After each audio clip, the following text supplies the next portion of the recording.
Baik, Shalom, selamat malam Bapak Ibu, Saudara sekalian, dimanapun berada. Senang sekali kita bisa ketemu lagi setiap Rabu malam, ya. Malam ini adalah malam sesi ke-22 Kitab Keluaran, yaitu pertemuan terakhir Kitab Keluaran. Nah, ini kesimpulan dari Kitab Keluaran itu apa sih sebenarnya? Gitu. Tentu saja kita akan membahas secara ringkas, mengulang sedikit apa yang sudah kita pelajari di Kitab Keluaran, lalu kita akan buat kesimpulannya di akhir. Begitu ya. Untuk itu mari kita berdoa lebih dahulu. Mari kita tundukkan kepala. Bapa di surga, malam ini kami kembali berkumpul di ruang Zoom. Kiranya Tuhan berkenan atas apa yang kami lakukan setiap Rabu malam.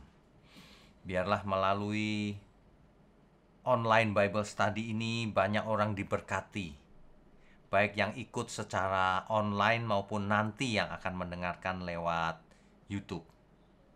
Berkati terus firman-Mu Tuhan agar kami beroleh manfaat, agar firman itu menyelamatkan setiap kami. Berkati mulut hamba-Mu untuk menyampaikan kebenaran ini. Hanya di dalam nama Tuhan Yesus kami berdoa dan mengucap syukur. Amin. Baik, oke, kita mulai dengan kesimpulan dari Kitab Keluaran.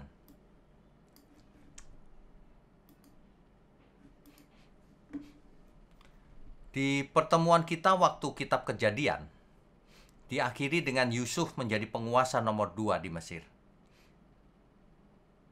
Tidak lama setelah itu, Yusuf, saudara-saudaranya, dan juga Fir'aun yang baik hati terhadap Yusuf, semuanya mati.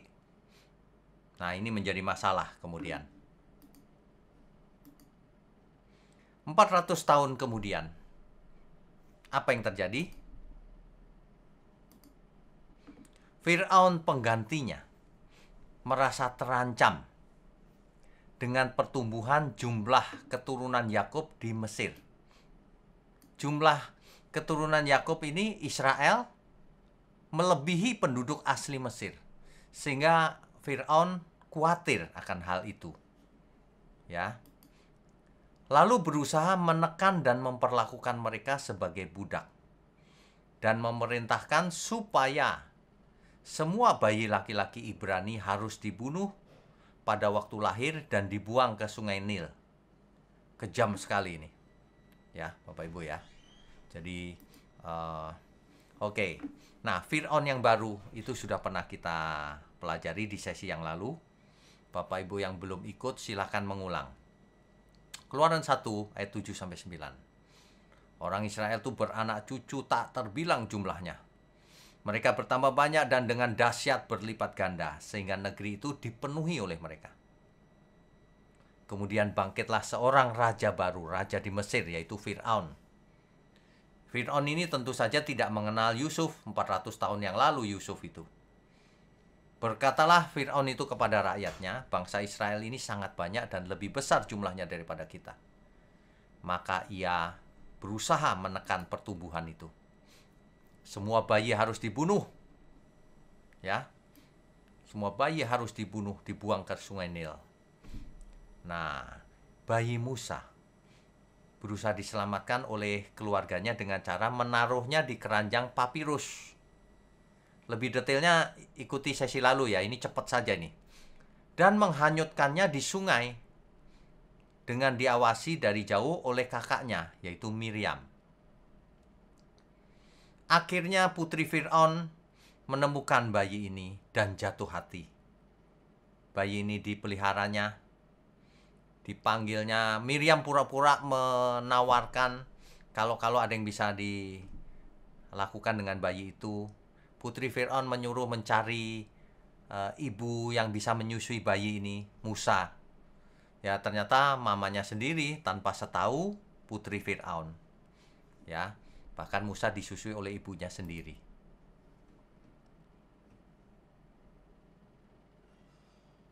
Oke. Nah, Musa yang sudah dewasa akhirnya sadar bahwa ia adalah orang Ibrani, bukan orang Mesir. Suatu hari ia melihat ada seorang budak Israel dipukuli oleh orang Mesir. Dan orang Mesir itu dipukul oleh Musa sehingga mati. Karena hal itu Musa takut melarikan diri ke Midian dan bertemu Yitro yang kemudian menjadi mertuanya. Sehingga Musa hidup sebagai gembala. Letak Midian seperti gambar di sebelah kiri ini adanya di Saudi Arabia, Midian. Jadi Musa dari Mesir menyeberang Sinai Peninsula terus menuju Midian, melarikan diri ke Midian. Ya, itu Musa. Kemudian bangsa Israel menderita karena perbudakan di Mesir. Allah memperhatikan penderitaan bangsa Israel ini. Sehingga Tuhan menemui Musa di semak yang terbakar. Bapak Ibu ingat, ada semak-semak yang terbakar tapi tidak hangus.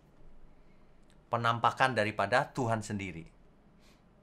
Allah memberitahukan rencananya kepada Musa untuk membawa umat Israel dari Mesir ke Kanaan. Nah, untuk itu Musa harus kembali ke Mesir, berhadapan dengan Firaun. Ya. Beberapa kali Musa menolak, "Aku tidak pandai bicara, Tuhan. Aku nggak bisa," dan sebagainya alasannya. Akhirnya Allah marah, Tuhan marah. Lalu memberikan beberapa tanda kepada Musa, mujizat, untuk dilakukan di hadapan Firaun. Didampingi oleh kakaknya Harun. Karena Musa berkata ia tidak pandai bicara, Harun yang pandai bicara. Oke, Harun akan menjadi pendampingmu. Ya. Ketika Musa menanyakan nama Tuhan, nama Allah.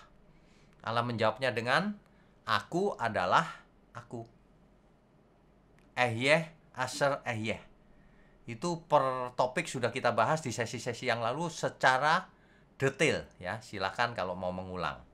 Tapi ini akan kita melewati secara singkat supaya Bapak Ibu merefresh memorinya, ya. Oke.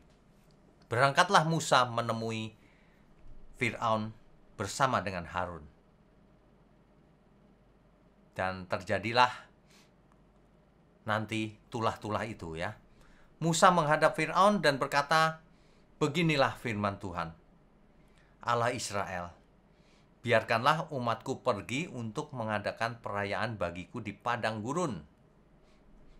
Tapi rupanya Firaun mengeraskan hati. Ya. Nah, sehingga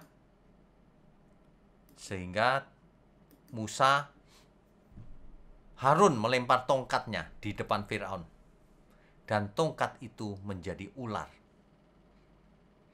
Firaun memanggil juga para ahli sihir Mesir untuk berbuat hal yang sama dengan pakai mantra-mantra. Tongkat mereka pun jadi ular. Tetapi tongkat Harun yang jadi ular itu memakan tongkat para ahli sihir yang jadi ular. Artinya mereka kalah kuasanya, tidak ada apa-apanya. Tetapi hati Firaun berkeras, tidak mau mendengar. Nah, karena hal itu maka 10 tulah dilancarkan, diberikan terus. Kita sudah bahas secara detail. Setiap tulah itu sedang menghukum atau mempermalukan dewa-dewa Mesir. Air sungai Nil berubah menjadi darah, padahal sungai Nil itu ada banyak dewa di situ. Khnum, Hopi, Osiris, dan sebagainya, ya. Nah, tapi 5 tulah yang pertama, setiap kali tulah diberikan, Firaun berjanji, "Nanti kalau tulah ini berakhir, kulepaskan bangsa Israel." Tapi begitu Musa berdoa dan tulah itu berhenti, Firaun mengingkari janjinya, mengeraskan hati lagi. Terus demikian. 5 tulah yang pertama Firaun mengeraskan hatinya. Nah, barulah 5 tulah yang berikutnya Tuhan yang mengeraskan hati Firaun. Jadi jangan berkata Tuhan mengeraskan hati Firaun tanpa alasan. Tuhan tidak pernah mengeraskan hati orang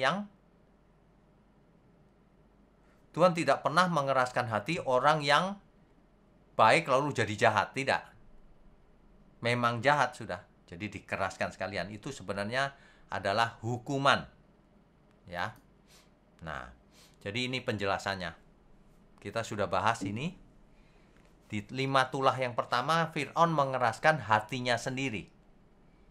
Sedangkan di 5 tulah berikutnya, Tuhan menjatuhkan hukuman. Fir'aun dikeraskan hatinya. Begitu. Jelas ya? Jadi tidak ada penentuan Tuhan, predestinasi Tuhan bahwa Fir'aun ditentukan binasa. Tidak ada. Itu karena salahnya Fir'aun sendiri. Oke, berikutnya. Nah, lalu ketika tulah ke-10 sudah terjadi, yaitu anak sulung seluruh Mesir mati, termasuk anak sulungnya Fir'aun. Lalu Fir'aun membiarkan bangsa Israel pergi. Bahkan orang Mesir mendesak, cepat-cepat pergi. Nanti kalau enggak kami mati semua nih, gitu. Bahkan orang Mesir memberikan barang-barang emas, perak, kain-kain, serta ternak. Supaya bangsa Israel cepat pergi. Gitu. Nah, karena itu orang Israel tidak sempat membuat roti beragi. Adonannya belum sempat diberi ragi. Mereka buru-buru pergi membawa adonan rotinya itu. Begitu ya. Nah, jadi akhirnya mereka keluar dari Mesir. Dari Ramses, kota Ramses ke Sukot. Kira-kira 600.000 orang laki-laki berjalan kaki. Kalau disebut 600.000 laki-laki, artinya yang perempuan belum terhitung, anak-anak belum terhitung. Bisa jutaan itu total. Jadi cukup repot ya, jutaan pergi berjalan kaki atau naik keledai atau unta. Wah, repot banget ya. Nah, juga banyak orang dari berbagai-bagai bangsa turut dengan mereka. Ada juga yang bangsa lain ngikut. Ada. Ya. Oke, kita lanjutkan. Ya. 10 tulah itu memang ditujukan untuk memaksa Fir'aun agar melepaskan bangsa Israel dari perbudakan di Mesir. Dengan cara menghukum dan mempermalukan dewa-dewa Mesir. Sekaligus membuktikan kekuasaan Allah Israel, yaitu Tuhan. Melalui tulah-tulah itulah, baik orang Israel maupun orang Mesir menjadi tahu bahwa Tuhan adalah Elohim, adalah Allah. Allahnya Abraham, Allahnya Ishak, Allahnya Yakub, Allahnya Israel. Begitu ya. Oke. Nah, makanya ada perayaan Paskah, yaitu memperingati keluarnya atau bebasnya bangsa Israel dari perbudakan di Mesir. Itu Paskah perjanjian lama, itu artinya itu. Ya. Kemudian ada hari raya roti tidak beragi. Tentu tadi sudah kita jelaskan bahwa orang Israel keluar dari Mesir buru-buru sehingga rotinya itu tidak sempat diragi. Nah, hal itu diperingati sebagai hari raya roti tidak beragi. Oke, kita lanjutkan dulu.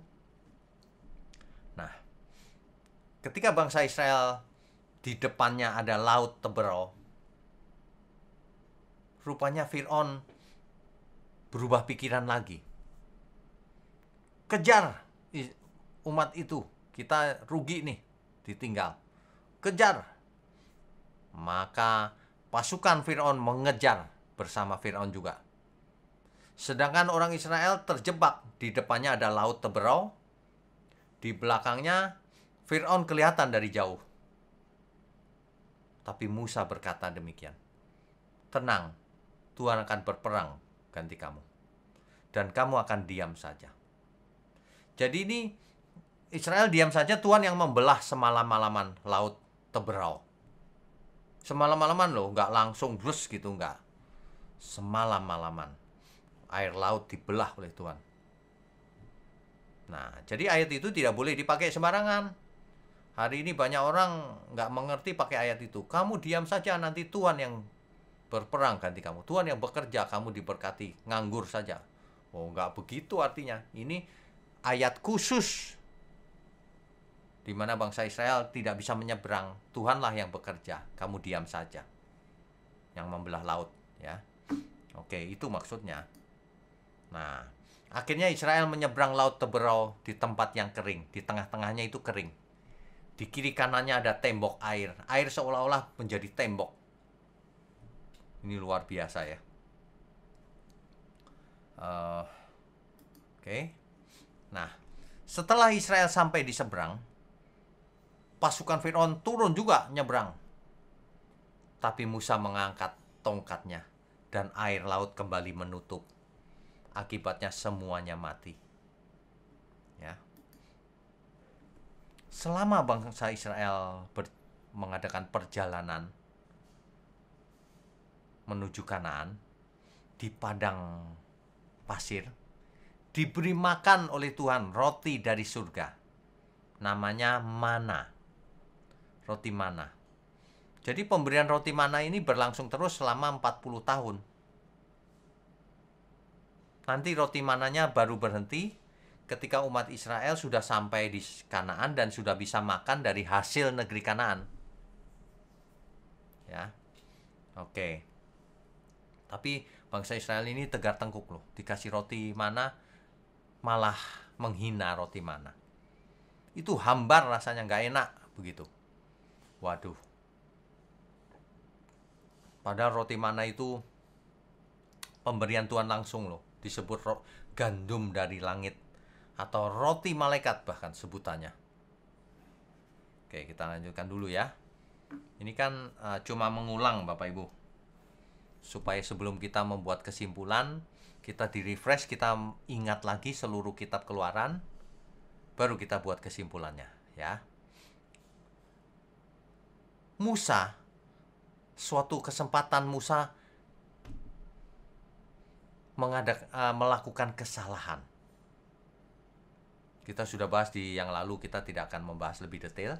Itulah sebabnya Musa tidak boleh masuk ke negeri Kanaan. Musa hanya melihat negeri itu dari jauh, nggak boleh masuk.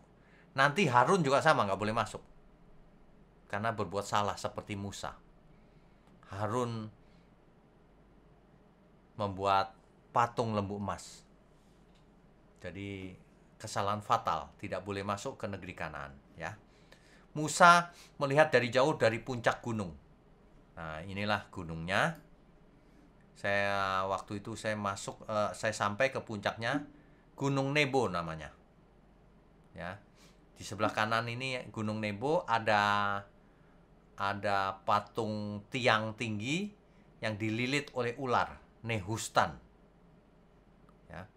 Ini modelnya saja, bukan patung Musa beneran, itu bukan. Ini hanya prototipe saja, dibesarkan ya. Dari tempat patung inilah, tiang inilah, kita bisa memandang negeri perjanjian seperti dulu Musa memandang negeri perjanjian. Ini dia. Jadi kalau kita berdiri di pinggir situ, yang kita lihat ini papan ini, dan di seberang sana kita lihat tuh, di sebelah sana ada apa saja, ada petunjuknya di papan ini. Ini dia. Kalau kita memandang ke kiri sana ada Bethlehem, di depan sana ada Yerusalem, Ramallah, Jericho. Di sebelah kiri ada Laut Mati. Kalau kita kembali ya, nih saudara, ada Laut Mati di kejauhan sana. Yang biru itu Laut Mati, ya, gitu. Nah, oke, kita lanjutkan dulu. Jadi Musa, umat Israel, akhirnya sampai di kaki Gunung Sinai. Sebelum sampai, mereka sampai di daerah yang namanya Rafidim. Di situ terjadi peperangan dengan suku Amalek, ya. Lalu lanjut dan berkemah di kaki Gunung Sinai. Nah, inilah yang terjadi di kaki Gunung Sinai. Tuhan mengadakan perjanjian dengan Israel melalui Musa. Di Gunung Sinai, atau yang disebut juga Gunung Horeb, Tuhan memberikan hukum dan peraturan, termasuk 10 firman Tuhan, hukum peribadatan, dan hukum kehidupan sehari-hari, hukum sipil ya. Nah, petunjuk Tuhan itu sangat detail. Tugas imam itu apa saja, pakaian imam buatnya bagaimana, cara membuat kitab kemah suci itu bagaimana, tabernakel maksudnya. Cara buat tabut perjanjian bagaimana, dan termasuk barang-barang di dalamnya itu apa saja. Semuanya diinstruksikan oleh Tuhan secara detail ya. Nah, ini kesalahan Harun nih. Ketika Musa naik ke Gunung Sinai dan sudah lama tidak ada kabar, orang Israel mulai tidak percaya apakah Musa akan turun lagi atau tidak. Mereka meminta Harun untuk membuat Allah bagi mereka, patung tuangan, anak lembu tuangan. Dan mereka berkata, "Hai Israel, inilah Allahmu." Patung loh, padahal patung lembu emas ya, yang telah menuntun engkau keluar dari tanah Mesir. Bagaimana ya ini orang Israel nih ya, waktu itu ya. Harun juga begitu. Harun berseru, "Besok hari raya bagi Tuhan," sambil menunjuk pada patung lembu emas ini. Makanya Harun tidak diizinkan sampai ke Kanaan. Masa patung lembu disebut Elohim atau Allah? Oke, kita lanjutkan dulu. Akhirnya Musa turun, diberitahu oleh Tuhan. Itu umatku itu sudah ngaco sekarang. Lalu Musa turun membawa 2 loh hukum Tuhan. Ketika Musa melihat mereka menari-nari dengan anak lembu emas itu, Musa marah. Musa melempar kedua loh batu itu dan dipecahkannya. Jadi 2 loh batu itu hancur akhirnya, dibanting oleh Musa. Kemudian anak lembu tuangan itu dibakar patung itu, dan digiling halus, dan ditabur ke dalam air, dan disuruh agar diminum oleh orang Israel, dihukum mereka. Banyak yang mati ya. Oke. Singkatnya Musa naik lagi. Lalu Musa menulis 2 loh batu yang baru. Dan ketika Musa turun, maka ia tidak tahu bahwa kulit mukanya bercahaya. Sehingga Harun dan bangsa Israel melihat hal itu, takut mereka. Ya. Terus, lalu kitab Keluaran berakhir dengan dibangunnya tabernakel. Tabernakel gambarnya, sketsanya sudah saya buat nih di samping kiri. Ruang Maha Kudus, ada tabut perjanjian di dalamnya. Yang boleh masuk hanya imam besar, itu pun setahun sekali. Kalau imam besar tidak hidup kudus, masuk ke dalam sana mati pasti. Ya. Kemudian ada tirai ruang Maha Kudus yang memisahkan ruang Maha Kudus dan ruang kudus. Di ruang kudus ada mezbah ukupan, ada menorah, 7 lilin, ada meja roti sajian. Lalu ada pintu tutupnya, dan di luarnya ada bejana pembasuhan dan mezbah korban bakaran. Ini sudah pernah kita bahas di sesi yang lalu. Ya. Yang penting adalah tirai ruang Maha Kudus ini kita sudah jelaskan. Maksudnya apa? Ketika Tuhan Yesus mati di kayu salib, tirai ini terbelah dari atas sampai bawah. Tentu saja bukan tabernakel, karena sudah menjadi bait Allah, gedung permanen. Kalau tabernakel kan untuk pindah-pindah, ya. Oke, kita lanjutkan lagi. Ya, sekarang kita masuk ke dalam kesimpulan atau ringkasan dari semuanya itu. Kitab Keluaran. Nama Kitab Keluaran ini diambil dari Septuaginta sebenarnya. Apa itu Septuaginta? Kitab Perjanjian Lama yang diterjemahkan ke dalam bahasa Yunani. Jadi ketika Tuhan Yesus lahir, kitab Septuaginta ini sudah ada dan sudah beredar. Makanya menjadi salah satu referensi kita juga, bacaan yang penting. Ya, di Septuaginta, kitab ini disebut Exodus. Makanya LAI terjemahan Alkitab bahasa Indonesia memakai terjemahan kitab Keluaran karena diambil dari Septuaginta, Exodus, yaitu Keluaran, ya. Sedangkan dalam teks asli Ibrani dipakai kata Shemot. Shemot itu maksudnya nama-nama. Ya.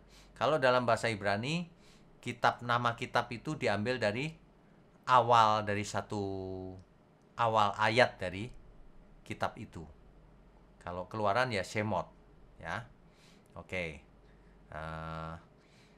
Penulis dari kitab Keluaran ini adalah Musa.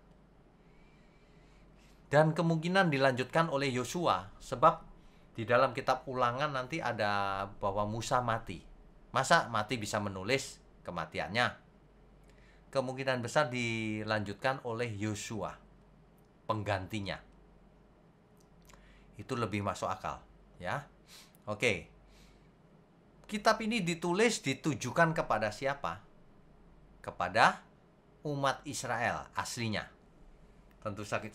Tentu saja sekarang kita harus membacanya juga, ya. Nah, kitab Keluaran ditulis sekitar tahun 1450 sebelum Masehi sampai 1400 sebelum Masehi. 1410 sebelum Masehi. Jadi bersamaan dengan kitab Kejadian. Ingat ya, 5 kitab pertama di kitab Keluaran, Kejadian, Keluaran, Imamat, Bilangan, Ulangan, itu ditulis oleh Musa. Ya mungkin dilanjutkan oleh Yosua tadi ya. Nah, ditulisnya di mana? Di padang gurun dan di Gunung Sinai kemungkinannya juga. Jadi ditulisnya di sana. Tidak mungkin ditulis di tempat lain, ya. Oke. Jika kitab Kejadian menjelaskan tentang asal-usul alam semesta dan ciptaannya, manusia dan asal mulanya bangsa Israel, maka kitab Keluaran ini menjelaskan asal mula dari hukum Taurat. Itu adanya di kitab Keluaran. Ya, kita lanjutkan dulu ya. Tujuan penulisannya apa? Kitab Keluaran ini ditulis apa sih tujuannya? Ada 2 minimal. Yang pertama, menulis kisah keluarnya umat Israel dari Mesir menuju Kanaan atas pertolongan Allah melalui Musa dan berbagai mujizat yang menyertai mereka. Itu ditulis oleh kitab Keluaran. Tujuannya itu. Yang kedua, 10 firman dan berbagai hukum tadi yang diberikan Tuhan kepada Israel itu terjadinya di Gunung Sinai melalui Musa. Makanya kalau kita baca kitab Perjanjian Baru, harus mengerti kisah Perjanjian Lama ini. Sebab Perjanjian Baru berangkat dari Perjanjian Lama. Tapi kalau kita belajar Perjanjian Lama, tidak boleh berhenti di Perjanjian Lama. Sebab dilanjutkan di Perjanjian Baru. Amin ya. Oke, itu kita lanjutkan dulu. Ya. Kalau susunan penulisannya sebagai berikut. Ya, nanti bisa dibaca sendiri dan dicocokkan. Ada 3 kejadian susunannya ini, yaitu Israel pada waktu di Mesir, pada waktu perjalanan di padang gurun, dan pada waktu di Gunung Sinai. 3 kelompok penulisan. Ya, yang pertama di Mesir, itu Keluaran 1 ayat 1 sampai 12 ayat 30. Mengisahkan tentang perbudakan di Mesir. Kemudian Allah memanggil Musa. Allah mengutus Musa menghadap Fir'aun. Kemudian terjadi 10 tulah di Mesir. Sehingga akhirnya Israel keluar dan merayakan Paskah. Yang kedua ketika di padang gurun. Keluaran 12 ayat 31 sampai Keluaran 18 ayat 27. Itu mengisahkan keluarnya bangsa Israel dari Mesir, kemudian menyeberangi Laut Teberau yang terbelah, dan keluh kesah bangsa Israel. Yang panjang adalah yang di Gunung Sinai, yaitu Keluaran 19 ayat 1 sampai 40 ayat 38. Apa yang terjadi di Gunung Sinai? Pemberian hukum-hukum Tuhan, perintah untuk membangun tabernakel, pelanggaran hukum yang dilakukan oleh Israel, membuat patung lembu emas itu, dan pembangunan tabernakel. Jadi kitab Keluaran diakhiri dengan pembangunan tabernakel. Nanti kisahnya akan masih berlanjut terus sampai di Kanaan. Sampai pas mau masuk Kanaan. Yaitu Imamat, Bilangan, Ulangan akhirnya ya. Nanti kita akan sampai di sana. Bapak Ibu ikut terus yang rajin. Tujuan penulisan ya. Kok balik lagi sebentar. Ya. Kalau kita perhatikan hidupnya Musa, itu ada 3 periode. Masing-masing periode 40 tahun. Tahun 1526 sebelum Masehi, Musa lahir. Nah, kemudian kehidupan Musa 40 tahun ada di istana. 40 tahun berikutnya, Musa dalam pelarian di padang gurun sebagai gembala. Ya. Nah, jadi akhirnya sampai di tahun 1446 sebelum Masehi. Di tahun itu Tuhan memanggil Musa sehingga Israel dibawa keluar dari Mesir, menyeberangi laut Teberau. Tahun itu 1446 sebelum Masehi. Jadi Exodus terjadinya tahun 1446 sebelum Masehi. Tuhan memanggil Musa di tahun itu ketika Musa sudah berumur 80 tahun, Saudara. Tapi Musa baru dipakai Tuhan. Ya. Tentu saja Musa sangat sehat. Jadi Musa kehidupan 40 tahun terakhir diutus Tuhan. Sampai akhirnya Musa mati di tahun 1406. Yosua menggantikan Musa memimpin Israel memasuki Kanaan. Jadi ada 40 tahun pertama, 40 tahun kedua, 40 tahun terakhir. Musa mati ketika usianya 120 tahun. Ya. Jadi panjang umurnya. Sementara Israel yang dipimpinnya umurnya hanya 70 sampai 80 tahun saja. Seperti ditulis dalam Mazmur 90 ayat 10. Ya, itu doanya Musa itu. Oke, kita lanjutkan dulu ya. Ya. Yang penting adalah ini, Bapak Ibu. Bapak Ibu harus perhatikan baik-baik ini. Jadi kalau kita belajar Perjanjian Lama, itu kita harus mengerti bahwa Perjanjian Lama itu adalah bayangan yang akan terjadi kemudian. Sedangkan tubuh realnya adalah Perjanjian Baru. Kita sudah sering membahas hal ini di sesi-sesi yang lalu, bahwa setiap kejadian di Perjanjian Lama itu seringkali ada tipologinya atau ada faktanya di Perjanjian Baru yang arti sebenarnya. Tipologi Musa dan Yesus. Ada paralelnya, ada analoginya, ada tipologinya antara Musa dan Yesus. Kita lihat satu persatu ya. Musa diutus oleh Allah untuk membebaskan umatnya dari perbudakan secara fisik di Mesir. Musa membebaskan umat Israel dari perbudakan di Mesir. Kan begitu ya. Nah, paralelnya apa? Dengan Yesus. Tuhan Yesus rupanya sama. Kalau Musa diutus oleh Allah, Yesus diutus oleh Allah juga sama. Yaitu Bapaknya. Untuk apa? Kalau Musa membebaskan umatnya dari perbudakan di Mesir, kalau Yesus membebaskan umat Tuhan, ya, yaitu umat manusia, dari perbudakan dosa. Kalau Perjanjian Lama dari perbudakan fisik di Mesir, kalau Perjanjian Baru dari perbudakan dosa. Dahulu tokohnya Musa, sekarang tokohnya Yesus. Poin kedua. Dahulu Allah membuat perjanjian yang pertama dengan Musa di Gunung Sinai. Perjanjian itu antara Allah dan umat Israel melalui Musa. Apa isinya? 10 firman Tuhan dan berbagai hukum, yaitu Taurat bagi Israel, disampaikan oleh Musa. Nah, di perjanjian baru, perjanjian yang kedua yang penting, yaitu perjanjian baru, bukan perjanjian yang pertama di Sinai itu. Nah, di perjanjian yang kedua ini, oleh darah Yesus yang menyempurnakan yang pertama. Yang pertama tidak sempurna. Perjanjian yang kedua inilah perjanjian baru yang menyempurnakan. Ada amin ya. Kalau dahulu Allah memberikan 10 firman Tuhan, Taurat. Kalau di perjanjian yang kedua ini, Allah menaruh Taurat. Tuhan menaruh Taurat di akal budi manusia dan di batin manusia. Begitu. Ya. Jadi itu perjanjian yang kedua. Yang menyelamatkan.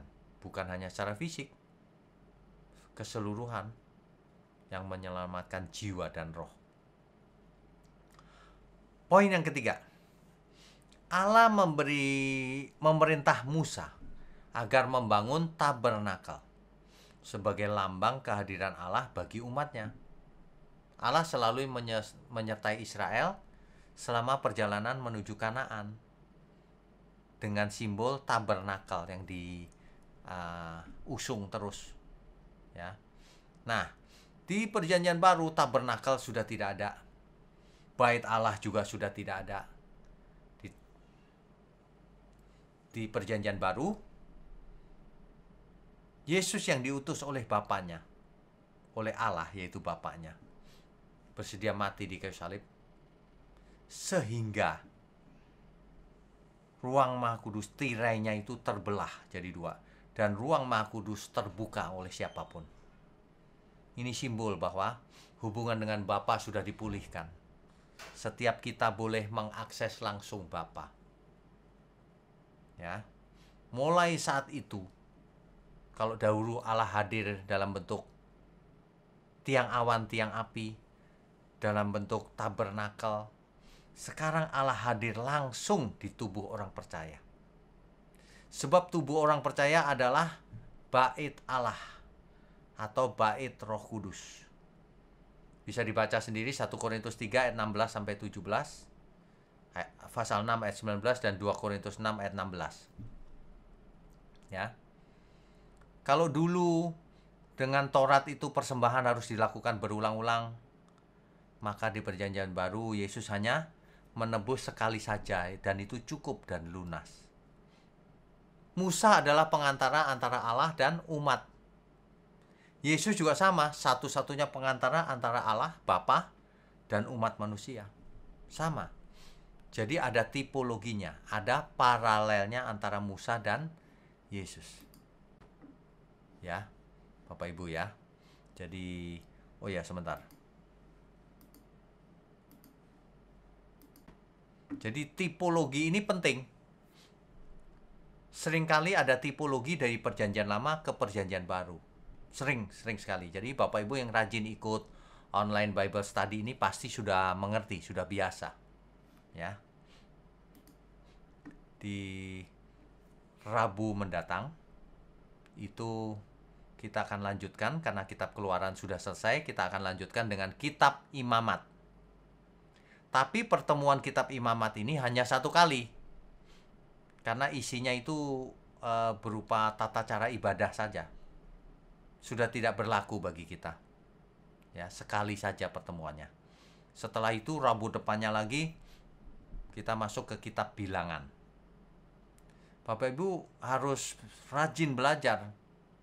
Sebab Taurat itu merupakan dasar dari pengertian yang lebih besar, yaitu perjanjian baru. Hukum Tuhan yang sebenarnya. Menjadi dasar pengertian yang benar. Ya. Oke. Nah, jadi kalau kita belajar dari perjanjian lama, selalu harus ditarik ke perjanjian baru, selalu. Mengapa? Karena kita hidup di perjanjian baru. Sehingga kita hidup sesuai dengan pengertian atau firman Tuhan yang benar, yaitu perjanjian baru, Udah memuncak, perjanjian lama sudah disempurnakan di perjanjian baru, ya. Jadi kita eh, harus mengerti gambar besarnya. Jangan hanya gambar kecilnya, harus gambar besarnya. Oh, rupanya dahulu uh, terjadi di perjanjian lama terjadi demikian.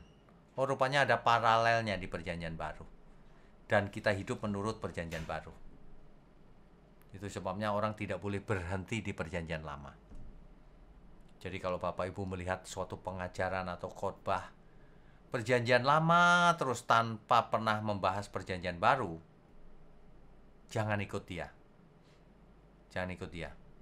Itu tidak berguna bagi kita kalau hanya belajar sebagian kecil. Dampaknya harus sampai ke perjanjian baru. Bayangkan kalau seseorang belajar sunat di perjanjian lama, seolah-olah itu wajib. Padahal perjanjian baru sudah tidak penting. Sunat fisik itu nggak penting, yang penting sunat hati. Kan begitu. Jadi baik, Bapak Ibu harus terus ya bersama saya ikut online Bible Study, sehingga kitab demi kitab kita lalui. Itu pun bukan cuma kitab itu saja. Kita lihat proyeksinya di perjanjian baru. Sebab yang kita pelajari ini bayangannya. Tubuhnya adalah perjanjian baru. Demikian pembahasan kita malam ini. Kesimpulannya, kitab Keluaran itu memang ditulis untuk mengisahkan keluarnya bangsa Israel. Pembebasan bangsa Israel dari perbudakan di Mesir. Ya. Yang kedua, lahirnya Taurat itu oleh kitab Keluaran. Baik, kita bisa lanjutkan dengan tanya jawab atau diskusi. Co-host silakan.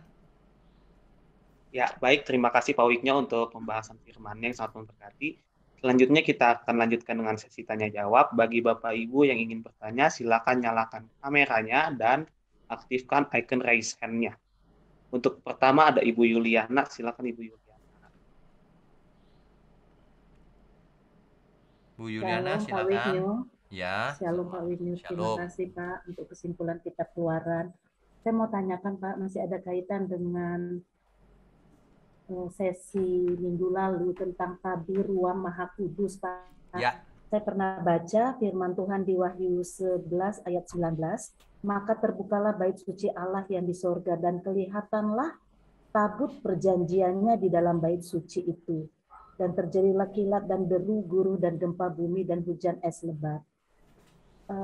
Berarti di Wahyu 11 ayat 19 ini memang tabut perjanjian yang waktu itu ada di kitab Keluaran ya Pak ya, yang ada di surga itu. Gimana menurut Bapak? Karena minggu lalu kita bahas tentang yang di 2 Baru 6 ayat 7 itu Pak. Ya, seolah-olah diangkat ke surga ya. Iya Pak. Lalu di surga kelihatan lagi gitu. Nah untuk apa juga begitu Pak ya? Ya, Bagaimana makanya, ya Pak ya? Kita harus tahu bahwa bait Allah, yang dimaksud bait Allah di surga itu adalah Allah sendiri, Tuhan sendiri, bukan bangunan. Itu di kitab Wahyu juga sih disebut. Saya sudah jelaskan di sesi yang lalu juga, bahwa yang dimaksud adalah Allah sendiri. Nah, kalau bait Allah sendiri, maka tabut perjanjian itu apa? Nah, itu kan simbol saja berarti. Karena kalau kita bicara tubuh kita bait Allahnya. Masa di dalam bait Allah ada tabut perjanjian? Nah, tabut perjanjiannya sudah nggak perlu lagi. Begitu. Itu hanya figuratif saja, Bu. Oke, makasih banyak Pak. Terus yang kedua Pak, sedikit. Ya. Apa perbedaan Musa itu umur 80 tahun tapi kelihatannya tubuhnya kuat sekali untuk menjalani seluruh proses yang ada. Nah, apa perbedaan dengan jasmani, tubuh jasmani kita sekarang ini, Pak? Kenapa? Mengerti. Jadi di zamannya Musa itu umat Israel itu umurnya sudah sama dengan kita sekarang, Bu. Di Mazmur kan ditulis. Itu Mazmur 90 ayat 10 itu bukan bukan cerita tentang cerita lain loh. Itu cerita tentang Israel yang sedang dipimpin oleh Musa. Karena di ayat satunya tertulis inilah doa Musa. Jadi Musa yang sedang bicara. Manusia umurnya 70 tahun. Kalau kuat 80 tahun, itu pun kebanggaannya adalah penderitaan. Kan begitu kan? Jadi waktu zamannya Musa itu rata-rata umurnya cuma 70. Kalau sampai 80 sisanya penyakitan, menderita. Nah, kenapa Musa bisa 120?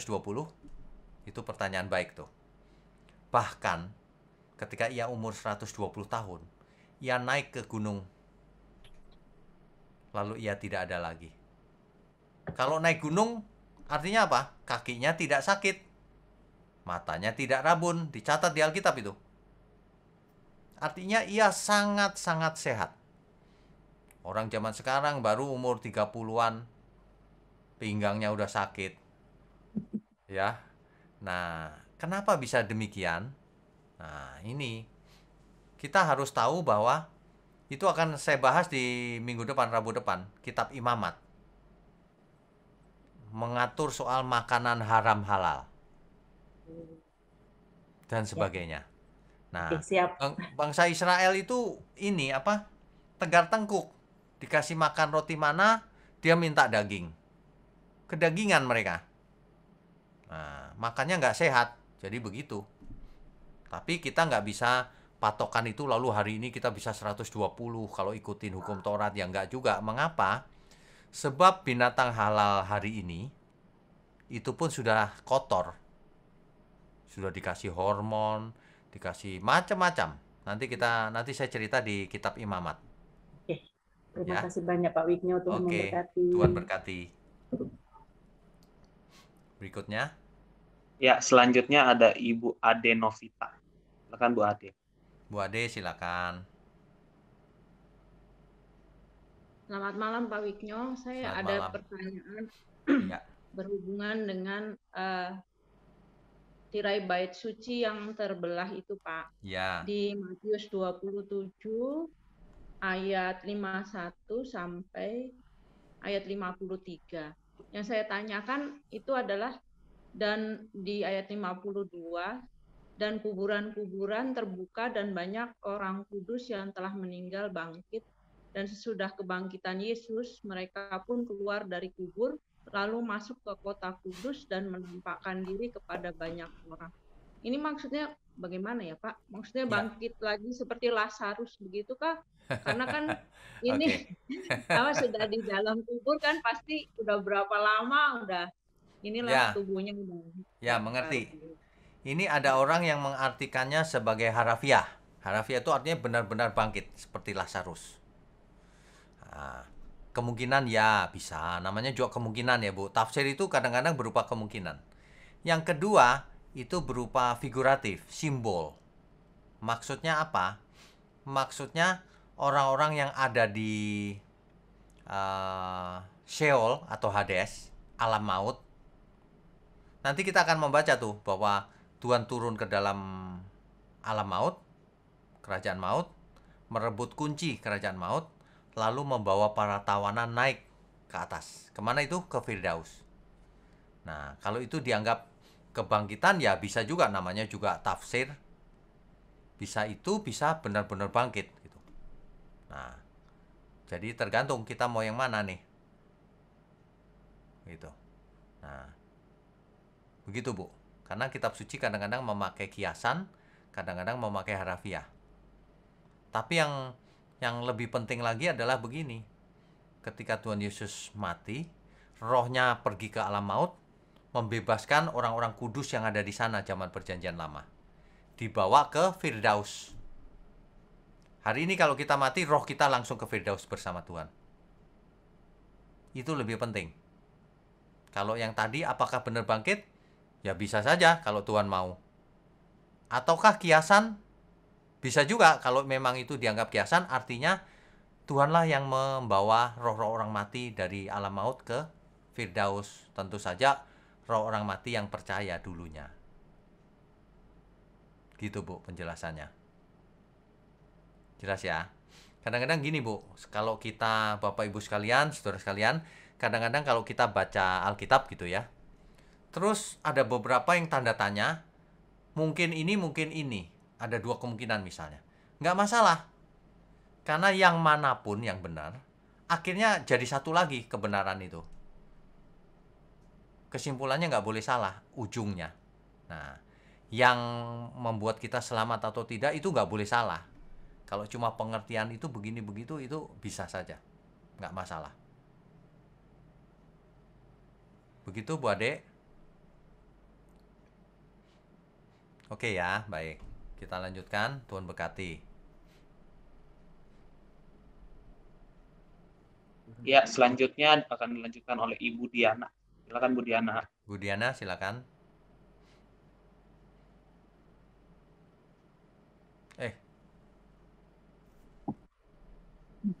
Halo Pak Wiknyo, selamat Ya. malam Pak. Malam, Baru kok nih, gelap Pak. Pak? Oh ya udah, terang. Silakan. Baru mau bertanya lagi nih Pak Wiknyo. Ya, boleh, silakan. Pak Wiknyo, saya nggak hafal ayatnya. Ya, Ini berhubungan dengan tipologi antara Musa dengan Tuhan Yesus. ya, Pada waktu di Taman Getsamani, Petrus melihat 3 sosok. ya, Antara Musa, Tuhan Yesus, dan Elia. ya. Apakah ada hubungan ketiganya ini dengan tipologi yang Bapak jelaskan tadi?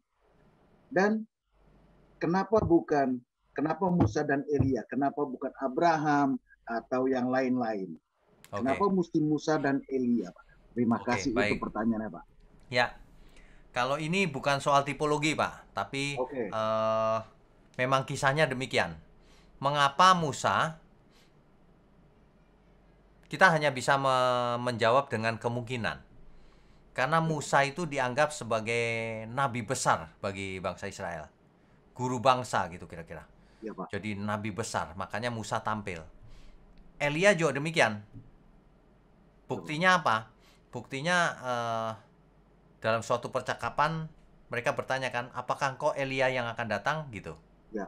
Rupanya bangsa Israel ketika itu meninggikan Musa dan Elia, sehingga mereka yang tampil. Kenapa Henok tidak ikutan ya? Kalau itu Ya. saya tidak bisa jawab. Mungkin Henok sedang apa saya nggak tahu. Kalau itu keputusan Tuhan. Nah, Ya, boleh dilanjutin sedikit? Pak boleh, Wiknyo? boleh. Apakah di sini berarti Tuhan itu memilah-milah utusannya? Mana yang terbaik, mana yang paling baik, mana itu seperti itu, Pak. Oh, baik. Jadi bukan soal memilah-milah, Pak. Ya. Tuhan sudah pasti mengirim Tuhan Yesus itu yang terbaik, anaknya yang tunggal. Kalau itu pasti. Ya, Pak. Nah, Maksudnya jadi di luar Tuhan Yesus, Pak. di luar Tuhan Yesus yang terbaik ya Musa dan Elia Elia. yang terbaik tampil gitu. Yang lain siapa lagi, Pak? Sementara yang lain mati nggak mungkin tampil. Ada di alam maut. Ya, Pak. Nah, karena Tuhan Yesus belum mati kan. Setelah Tuhan Yesus bangkit, barulah orang-orang kudus ada di Firdaus. Nah, kemungkinannya cuma satu. Henok kan nggak mati. Ya, Pak. Kenapa Henok tidak tampil ya? Kalau itu keputusan Tuhan, kita tidak tahu. Gitu. Oke, Pak. Terima kasih, Ya, Pak Wiknyo. Oke, Jelas, Tuhan Pak. berkati. Ya, Tuhan Tuhan berkati, Pak. berkati. Terima kasih. Berikutnya. Oke, selanjutnya akan dilanjutkan oleh Ibu Yohana Cepu. Silakan Bu Yohana. Bu Yana, silakan. Shalom, selamat malam Pastor. Selamat malam. Pastor, itu tirai terbelah bisa diartikan tidak ada lagi penghalang hubungan antara manusia dan Tuhan. Terima kasih, Pastor. Ya, betul. Jadi kalau dahulu orang tidak bisa bertemu karena ada tirai ruang Maha Kudus, masuk saja nggak boleh orang biasa, harus para imam yang ruang Maha Kudus, bahkan imam besar. Nah, sejak tirai itu terbelah, bahkan di tahun 70 Masehi, Bait Allah dibiarkan hancur oleh Tuhan, diizinkan. Kenapa? Supaya manusia nggak usah cari Bait Allah gedung itu. Mengapa? Sebab tubuh kitalah Bait Allah akhirnya. Ruang Maha Kudus ada dalam diri kita, yaitu Roh Allah yang Maha Tinggi, Roh Kudus ada dalam diri kita. Begitu. Itu simbol itu jelas, akhirnya kita mengerti bahwa bait Allah pun dibiarkan hancur karena tubuh kita lah bait Allah. Begitu, Bu. Terima kasih, Pastor. Tuhan berkati. Oke, berikutnya. Ya, selanjutnya ada Ibu Junita. Silakan Bu Junita. Ibu Junita, silakan. Pak Wigyo, saya mau tanya tentang ini kematian untuk orang-orang yang diberkenan Tuhan, kan di Firdaus, di Hades yang nyaman. Ya. Kalau meninggal hari ini gitu, Ya. saat ini. Terus yang tidak diberkenan di Hades yang tidak nyaman. Ya. Ya. Terus habis itu Pak, kalau mereka di luar Kristus, di luar kekristenan yang apakah kalau nuraninya, batiniahnya berkenan sama Tuhan juga di Firdaus, Pak Wigyo? Ini pertanyaan belum pernah ditanyakan sebelumnya. Oke, baik. Jadi begini loh. Ini kalau orang mendengar bisa, yang nggak mengerti bisa marah-marah sama saya. Padahal Alkitab berkata di kitab Roma, orang yang memiliki Taurat, nggak punya Injil, dibenarkan kalau melakukan Taurat. Orang yang tidak punya Taurat, bangsa-bangsa lain, tapi kalau melakukan hukum Taurat, dibenarkan juga. Jadi, semua manusia akan dihakimi menurut perbuatannya. Nah, kalau punya Injil, mendengar Injil, menolak, binasa. Nah, kalau punya Injil, menerima, harus dihakimi menurut Injil, standarnya beda. Nah, jadi setiap orang yang selamat, meskipun selamat itu macam-macam ya, kalau umat Tuhan yang benar, orang percaya, selamatnya dimuliakan bersama Tuhan. Tapi kalau cuma orang yang belum pernah dengar Injil, tapi dia melakukan apa yang dituntut hukum Taurat, artinya dia punya hukum kasih, mengasihi sesama, baik hati dan sebagainya, mungkin Tuhan berkenan. Tapi ingat, itu tidak mudah. Kalau orang nggak mendengar kebenaran, biasanya jahat orangnya. Apalagi kalau belajar dengan yang jahat-jahat, jadi jahat bener, nggak selamat pasti. Orang Kristen yang jahat juga nggak selamat pasti. Gitu. Nggak tahu ini menjawab nggak ya, Bu? Gitu. Ya maksudnya mereka kayak yang baik, benar gitu loh Pak Wigyo. Iya, tapi tidak menolak Tuhan kan maksudnya, karena tidak mendengar aja kan. Tuhan. Nah, Ya, di Firdaus juga ya Pak yang Wigyo. begitu tidak mungkin tidak selamat, Bu. Tidak mungkin ke neraka, wong dia nggak salah apa-apa, bukan menolak Tuhan Yesus. Dia nggak dengar aja, dia nggak ngerti. Tapi dia melakukan hukum kasih. Nah, pasti dia ada tidak di Hades. Tidak di Hades ya kemungkinannya di Firdaus. Nggak tahu ya kalau Tuhan punya tempat tersendiri lagi ya, saya nggak tahu. Berarti waktu meninggal itu sudah langsung pemisahan kan Pak Betul, Wigyo ya? betul. Sudah pemisahan, sudah penghakiman sebenarnya. Orang yang ada di alam maut ya tinggal dibangkitkan, ditinggal di neraka aja. Juga dengan demikian nanti kalau waktu kedatangan Tuhan, untuk mereka yang berkenan dengan Tuhan, mereka yang meninggal, mereka dibangkitkan dalam tubuh kemuliaan. Ya. Terus mereka yang di luar Kristus, gitu Pak. Sama, dibangkitkan dalam tubuh kemuliaan juga ya Pak. Ya, ya mungkin sebutannya nggak jelas Bu, tapi tubuh kebangkitan. Tubuh kebangkitan. Ya, sedangkan orang fasik juga dibangkitkan, tapi bukan untuk selamat, untuk ditinggal di neraka, Gehenna. Begitu. Kalau gitu langsung pemisahan juga ya Pak ya? Ya, jadi kedatangan Tuhan Yesus itu seringkali disalah mengerti begini Bu, seolah-olah Tuhan datang jadi hakim, semua antri, ngantri di pengadilan, nanti satu-satu diadili, disuruh lihat film, kamu dulu jahat kan? Nggak begitu, ya. Jadi nanti mulai sekarang itu kayaknya sudah bisa kelihatan ya Pak ya? Ya, betul. Sudah kelihatan. Sebenarnya gini loh, Bu. Yang bakatnya kemana gitu ya, Nah, Pak? itu Ya. sudah kelihatan, Bu. Kalau dia jahat banget gitu, udah percuma deh. Mau pinter khotbah juga percuma, itu pasti ditolak Tuhan. Masalahnya manusia nggak takut, Bu. Jadi jahat nggak takut, heran saya. Gitu. Ya. Jadi ketika Tuhan Yesus datang, Judgment Day itu sebenarnya hari penghukuman bagi orang fasik. Bagi orang benar ya penjemputan. Gitu. Jelas ya, Bu? Baik, Pak Wignyo. Terima Oke. kasih. Tuhan berkati. Tuhan berkati. Ya, berikutnya. Iya, selanjutnya ada Ibu Lina. Silakan Bu Lina.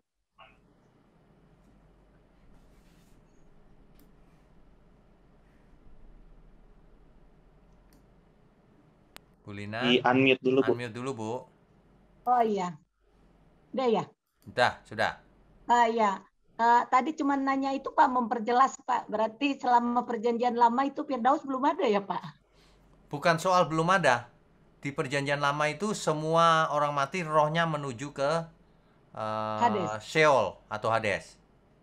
Jadi Firdaus nggak mau disebut. orang Ada atau tidak mau orang disebut. percaya mau enggak mati, Ya, mau orang percaya atau tidak mati di situ ya Pak. Ya. Tapi di zaman perjanjian baru langsung pemisahan ya Pak. Orang yang Ya. mati di dalam Tuhan langsung ke Firdaus. betul. Yang tidak ini ke ya. Terima kasih Ya. Pak, hanya memperjelas Oke, saja. Tuhan berkati Pak Wignyo. Ya. Yuk, berikutnya.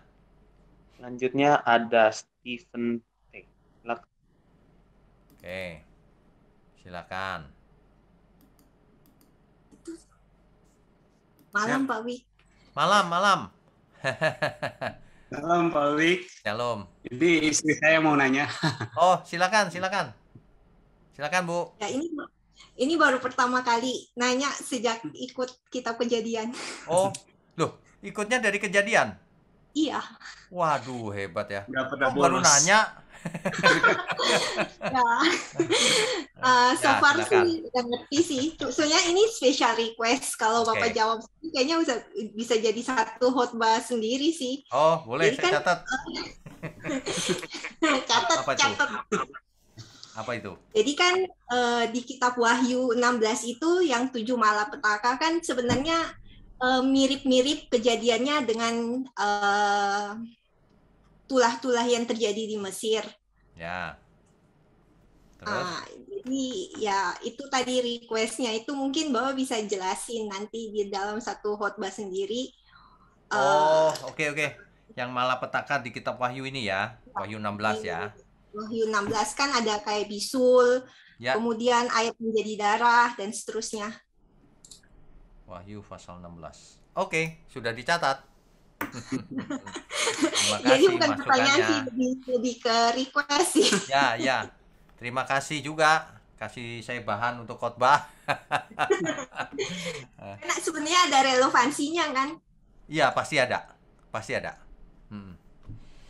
Oke, Ibu tinggal di mana ya?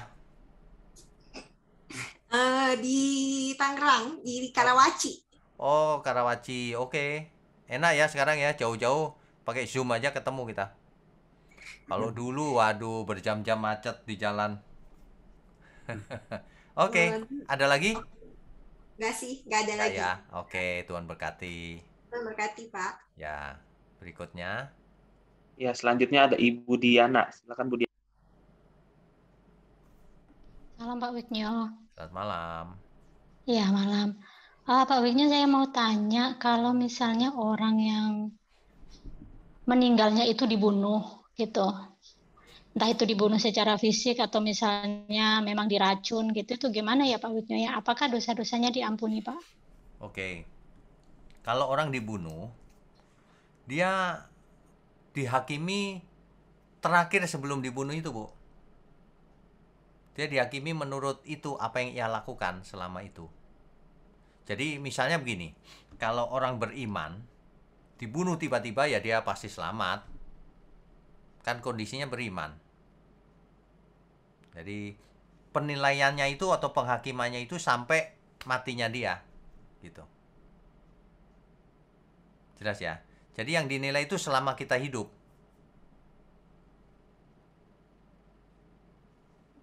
Begitu, Bu. Ada lagi yang mau ditanya, Bu Diana? Ya kalau misalnya yang ini bukan orang percaya gitu, Oke. karena memang dari seberang gitu Pak, belum pernah Oke. mengenal Tuhan Nah, Yesus. kalau orang yang bukan percaya akan dihakimi menurut perbuatannya, Bu. Kalau orang itu jahat ya pasti tidak selamat. Pasti. Berarti tetap sama ya, bukan berarti dosa-dosanya itu ditanggungkan sama si Oh pembunuh tidak, gitu. tidak. Jangankan begitu. Orang Kristen saja dosa-dosanya nggak diampuni kalau tidak bertobat. Jadi ada kondisi Tuhan Yesus mati di kayu salib, semua orang diampuni. Enggak. Hanya yang bertobat yang diampuni. Kisah Rasul pasal 3 ayat 19 misalnya. Oleh karena itu kamu harus sadar dan bertobat supaya dosamu diampuni gitu. Baik Pak Winya. Oke. Sebenarnya ada lagi tapi ini kayaknya nanti bahasanya panjang sekali tentang penginjilan orang mati. Tapi mungkin next day atau barangkali bisa lewat ini Kak Ibu 20. Bisa. Saya WhatsApp bisa ya. Bisa. Itu baik, terima kasih. Itu saya sudah tahu jawabannya itu yang tentang itu.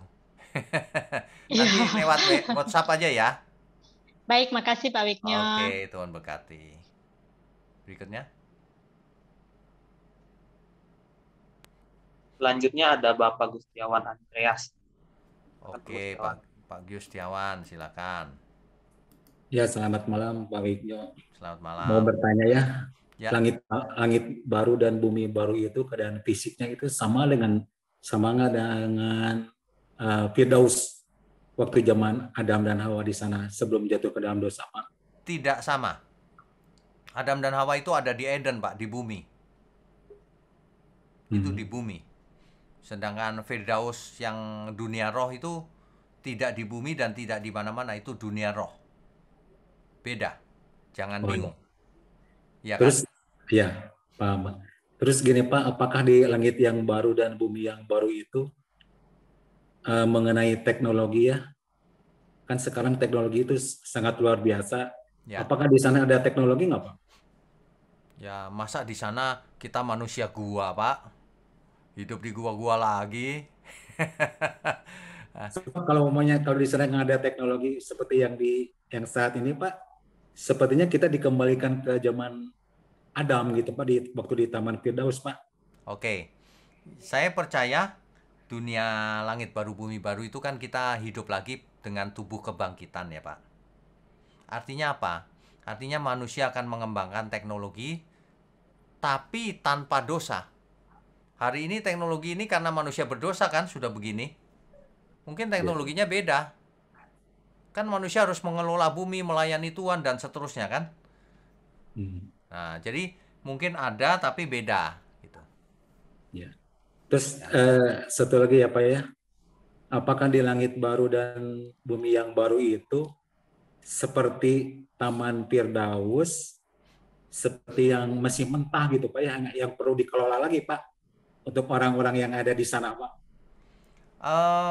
Tidak jelas, tidak ditulis di Alkitab. Tapi yang sudah pasti itu manusia harus mengembangkan lagi. Harus bekerja melayani Tuhan selamanya. Begitu. Itu sudah pasti. Tapi ada yang ada dikelola nggak seperti? Pasti ada Pak. Masa tidak ada yang dikelola? Pasti ada. Pasti ada ya. Pasti. Ya. Oke Pak. Terima kasih Pak Wigno. Tuhan berkati. Tuhan berkati. Terakhir satu lagi. Ya. Untuk yang terakhir ada Ibu Ida. Silakan. Ya, selamat malam Pak Wigno. Selamat malam. Tubuh kita ini kan adalah bait Allah ya Pak ya. Iya. Dan setiap orang percaya itu pasti memiliki Roh Kudus ya Pak. Iya. Nah, untuk kita mengerti kehendak Tuhan setiap hari itu, apakah kita harus selalu mengundang Roh Kudus hadir di dalam hati kita? Apakah itu merupakan suatu perjuangan setiap hari yang harus tekun kita lakukan dengan tidak berdiam diri gitu ya Pak ya? Oke, begini.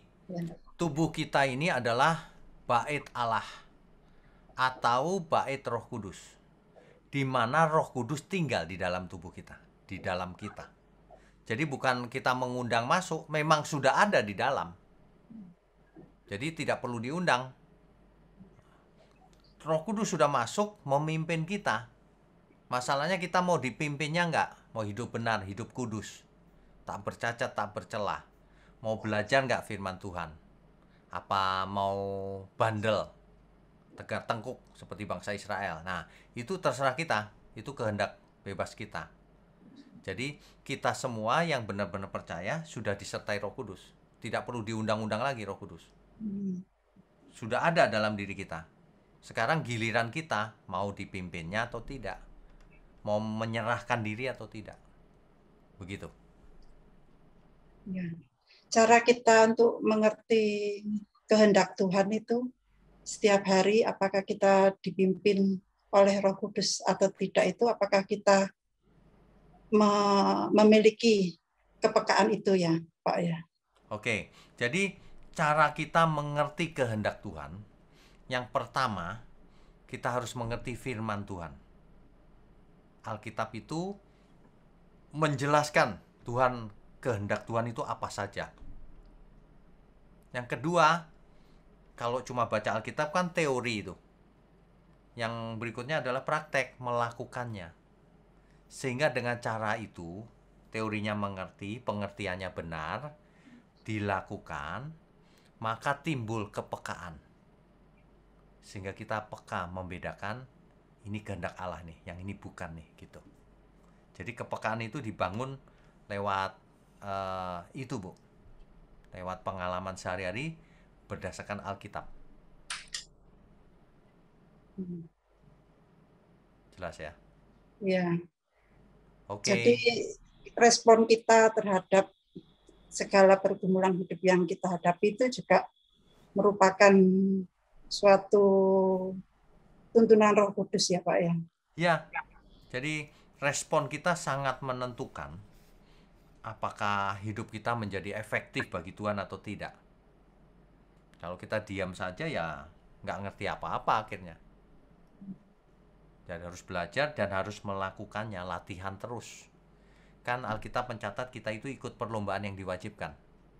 Artinya kita harus berjuang, nggak cuma santai-santai gitu. Begitu, Bu. Berarti harus mengerjakan keselamatan setiap saat, setiap waktu ya Pak? Ya dong, pasti. Nah, yang dimaksud adalah hidup tak bercacat, tak bercela. Selalu berkenan bagi Tuhan. Itu aja. Tapi kadang-kala kan kita hidup itu ya Pak ya, Ya. yang mungkin secara tidak sengaja melukai orang lain. Ya, jadi kalau kita misalnya jatuh gitu Bu, aduh aku salah tadi, salah bicara atau salah apa, salah ambil keputusan, Ya. segera bertobat minta ampun, jangan diulang lagi, maju lagi terus. Begitu Bu, tidak ada satu orang pun di dunia ini yang tidak pernah buat salah. Ya. Tapi ketika kita buat salah, kita bertobat, kita tidak mau mengulanginya lagi. Nah itu yang penting. Ya, kita juga harus minta maaf ya Pak ya, Ya. terhadap orang-orang yang sudah kita Ya. lukai baik secara Ya. sengaja. Dengan maupun- cara itulah iman kita akan disempurnakan dari hari ke hari. Begitu. Ya Pak, Wignya terima kasih penjelasan. Tuhan berkati. Yang terakhir Pak Pantas atau Ibu Eni. Silakan Bu Pantas atau Bu. Ya Pak. Baik, terima kasih Pak Wignya. Oke. Pertanyaan saya mungkin menyambung pertanyaannya Pak Gustiawan Andreas ya Pak. Ya. Pada saat kita di LB3, apakah manusia hidup dalam bentuk klaster-klaster ya Pak? Oh. Maksudnya gini, misalnya zaman Flintstone, dia di klaster sana, lalu kita di zaman teknologi di klaster ini gitu loh Pak. Oh, ngerti saya maksudnya. Iya, Pak. Bagaimana orang yang di zaman batu masuk surga dibanding kita yang sudah teknologinya maju ngumpul nanti nggak nyambung gitu ya Pak kira-kira? Betul Pak, betul Pak, betul. Wah, ini saya nggak kepikir loh tadinya. Oh, aduh, ini kritis banget nih. Segala sesuatu mungkin Pak. Sebab Tuhan tahu persis apa yang harus bagaimana cara mendidik manusia. Jadi kalau dikatakan mungkin sangat mungkin. Cuma tidak tertulis di Alkitab gitu. Jadi kalau kita pikir-pikir ya mungkin juga sih, kalau enggak bingung dong mereka. Betul Pak. Betul. Iya gitu Pak. Karena Iya ya. saya lihat zaman teknologi kan pesawat terbang bagaimana bisa lewat begitu loh Pak. Iya. Itu kan manifestasi kita ya Pak. Iya betul. Nah mungkin setelah di LB3 lebih dari itu kali. Dulu Pak. Atau ya Pak, atau ada matrikulasi dulu. Ada pendidikan awal dulu. Betul. Menyamakan persepsi. Betul Pak. Ya kita nggak tahu. Maksud saya apakah dirubah semua tiba-tiba blank sama gitu ya Pak dengan mengenakan tubuh kemuliaan gitu loh Pak. Itu. Ya, mungkin kalau tubuh kemuliaan mungkin sama ya, cuma yang tadi klaster-klaster kita tidak tahu. Mungkin saja, kenapa tidak? Iya Pak. Itu ya. Baik Pak, terima kasih Pak. Tuhan berkati. Oh, masih ada lagi. Dua lagi deh terakhir. Dua lagi terakhir. Oke Pak. Selanjutnya Ibu Lustiwantri. Silakan Bu. Luswantri. Ya, silakan. Udah unmute ya. Halo Pak Wigno. Senang sekali. Ini pertama kali saya gabung ke Zoom ini. Diundang sama teman saya yang di Inggris. Ibu di kota mana? Saya lagi di Prancis, cuman saya kadang-kadang di Inggris, saya kadang-kadang di Prancis. Pulang pergi. Luar biasa ini. Silakan. Pertanyaan saya gini, ini dari pengalaman saya sendiri. Waktu kecil kan saya udah dibaptis sekitar umur 10-11 tahun. Nah, karena perjalanan hidup berliku-liku, terus ya istilahnya meninggalkan Tuhan. Terus baru kali ini kembali lagi. Pertanyaan saya, apakah saya harus dibaptis lagi atau enggak? Oh, oke, baik. Baptisan itu adalah komitmen supaya kita berubah hidup kita seturut dengan kehendak Tuhan. Itu maksud baptisan. Jadi jangan dipikir baptisan itu hanya liturgi atau ritual ya. Bukan itu tujuannya, tapi tujuannya itu adalah tanda kita memberi diri komitmen. Nah, Ibu kan pernah dibaptis kan dulu? Dulu ya, waktu kecil ya. Oke. Nah, jadi ini sebenarnya tergantung Ibu saja. Kalau Ibu mau dibaptis ulang misalnya ya, wah saya sekarang lebih mengerti, lebih serius, boleh juga nggak apa-apa.